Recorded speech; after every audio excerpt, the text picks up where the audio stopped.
Mushrooms వచ్చేటప్పుడు మనము నీటి ఆవిరి ఎక్కువ మెయింటైన్ చేయాలన్నమాట, హ్యూమిడిటీ.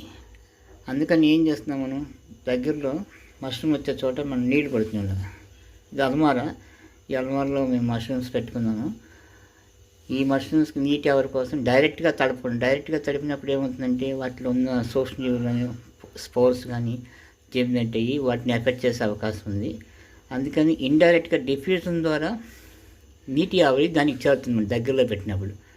అలాగే ఇక్కడ ఒక మష్రూము ఈ సంచిలో వస్తుంది, ఈ బ్యాగ్లో కూడా వస్తుంది. ఇప్పుడు చిన్నగా వస్తుంది. ఇది కూడా పెరుగుద్ది అన్నమాట, పెరిగి వస్తుంది. ఇవి అది వేరేది, ఆయిస్టర్ మష్రూమ్ అంట. ఆయిస్టర్ మష్రూమ్స్ బటన్ మష్రూమ్స్ కన్నా టేస్టీగా ఉంటాయి, బాగుంటాయి అన్నమాట. అందులో ఈజీగా వస్తాయి. బటన్ మష్రూమ్స్ కొద్దిగా కష్టపడాలి, కంపోస్ట్ తయారు చేయాలి, అవి చేయాలి, ఇవి చేయాలి ఒకటి. ఇందులో చాలా సింపుల్ అన్నమాట.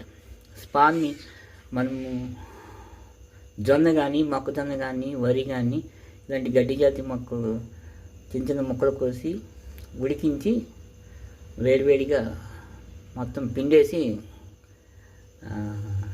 వాటర్ని పిండేసి కంప్లీట్గా వేసి ఈ స్పాన్ ఉంటుంది, అలాగే ఒక్కొక్క లేయర్ ఒక్కొక్క ఇంచుకి ఒక్కొక్క లేయర్ వేసుకొని వేసుకుంటూ ఆల్టర్నేటివ్గా ఒక సంచి కంప్లీట్ గట్టి టైట్ చేసి చిన్న బొక్కలు పడాలి, చిన్న రంధ్రాలు.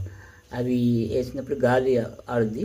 ఎక్కడైతే మనం గింజలు పడుతుంటే అక్కడ కొన్ని సన్నగా సూత్తో మనం రంధ్రాలు చేసినప్పుడు ఆక్సిజన్ వచ్చి 15 రోజుల్లో పెరిగిపోతుంది. 15 రోజులు అయిన తర్వాత పూర్తిగా తెల్లగా అయిపోద్ది. అయిపోయిన తర్వాత మనము ఏం చేయాలి, కొద్దిగా చిన్న స్పాట్ లాగా వస్తాయి అన్నమాట. ఇది ఇక్కడ స్పాట్ లాగా వస్తుంది, కొద్దిగా ముద్దగా వస్తుంది. అక్కడ మనం బ్లేడ్తో కొట్టి బయటికి తీస్తే గాలి అక్కడ పెరుగుతాయి. నేను అలాగా చేస్తాను. ఇక్కడ ఇలాగ వచ్చింది, ఎన్ని రకాలుగా ఎన్ని వచ్చినాయి ఒక్కసారి మల్టిపుల్గా. ఇవి చాలా పెద్దవి అవుతాయి, పెద్దవి అయితే బాగుంటాయి. ఇలాగ వచ్చినప్పుడు మనం వాటర్ కూడా పెడితే హ్యూమిడిటీకి చాలా బాగా పెద్దగా వస్తాయి, మంచి హ్యాపీగా ఉంటుందన్నమాట. అది డార్క్లో ఉండడం వల్ల మంచిది. కొద్దిగా వచ్చినా బాగలేదు వెళ్తురు. మేము సాధ్యమైనంత వరకు ఇలా పెరిగే దశలో బ్లాక్ పాలిథిన్ బ్యాగ్లో వేసేసి ఉంచుతాము. చీకటి అంటే ఇష్టపడుతుందన్నమాట ఈ మైసీలియం అంటే ఫంగస్. ఇది తర్వాత ఫ్రూటింగ్ బాడీస్ వచ్చినప్పుడు బయటకు తీసి బయట పెట్టుకోవాలన్నమాట. ఇలా కొంత వెలుతురు కాదు, ఆ వెలుతురుని చూసి బయటకు వస్తుంటాయి అన్నమాట. ఇది చాలా కష్టమేం కాదు, చాలా ఈజీగా ఉంటుంది. ఒక్కొక్క ఈ గుత్తి నుంచి ఒక మనిషికి కూర